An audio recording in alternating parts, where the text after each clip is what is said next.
Hi, I'm Andrei Obradovic and it's a cold afternoon here in Melbourne in Eltham. Eltham's a beautiful community that's about 35 kilometres northeast of the centre of the city. And Eltham's characterised by beautiful gum trees like this you see here, and a lot of people that love the environment, like many parts of Australia. And down the street here, up on the hill, we're going to take you to our house that we've had for about 13 years, and we've developed our own garden there. But the next exciting adventure we're embarking on is building a wonderful organic natural garden where we're going to grow fruit, vegetables and amazing crops. We're going to help show people how to grow them themselves and get them involved by coming in and helping us. And where we're going to have lots of chickens, lots of girls that give us great, beautiful eggs. So we're going to head up the street and we're going to tell you a little bit about our wonderful little project. Well, here we are, and we're standing next to this beautiful stone wall that would have been hand-built many years ago. We think probably around 1888. Well, that's what the plan of the land tells us that we have, that has the titles of the properties. And up behind here, what there used to be, and all along the stone wall fence here and further, was a quince orchard. And then they subdivided that land into large blocks, and we've been fortunate enough for the last 13 years to have this half acre here, which we've developed into our own vegetable garden and native garden and chook area. But if you look further up the street here, you can see how this little wall here extends up the street. Well, we're going to take you there and show you what we're doing there for our garden renovation. So we're up now at the house, and we'll just go in and have a look at what we're doing here with our new garden.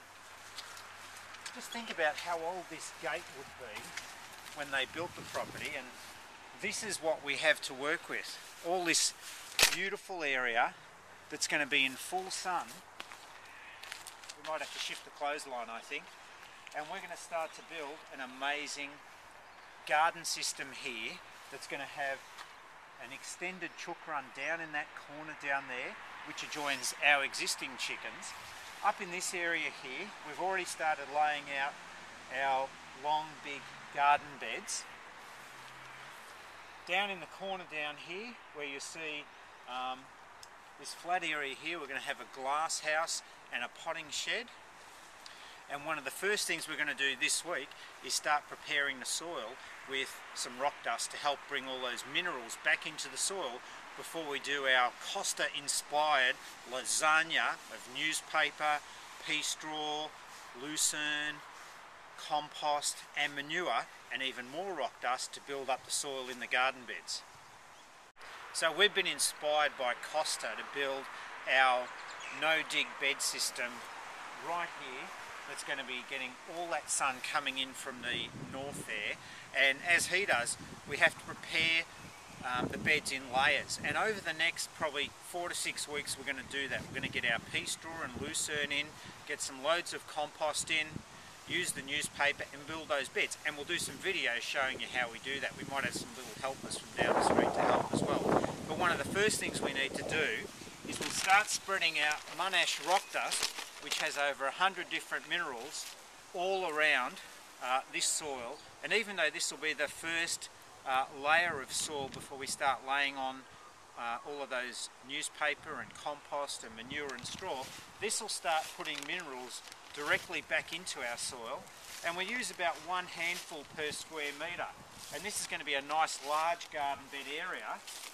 We're going to have the beds running east to west, so they get all that sun, and they're going to be nice and wide and really easy to work with big gaps between them, so we can get in and out with our wheelbarrows and all of the tools that we need to use to work our garden system.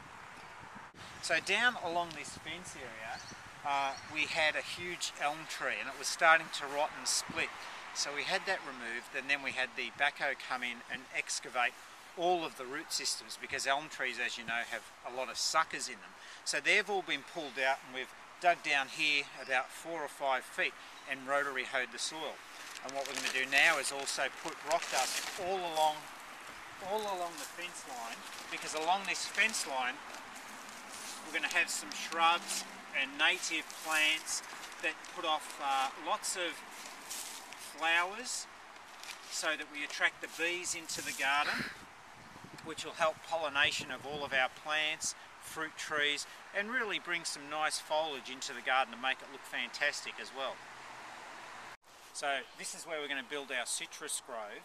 This is an existing orange tree that was already on the property, and we're going to plant some mandarins, some kumquats, some kaffir lime trees, and a bay tree as well.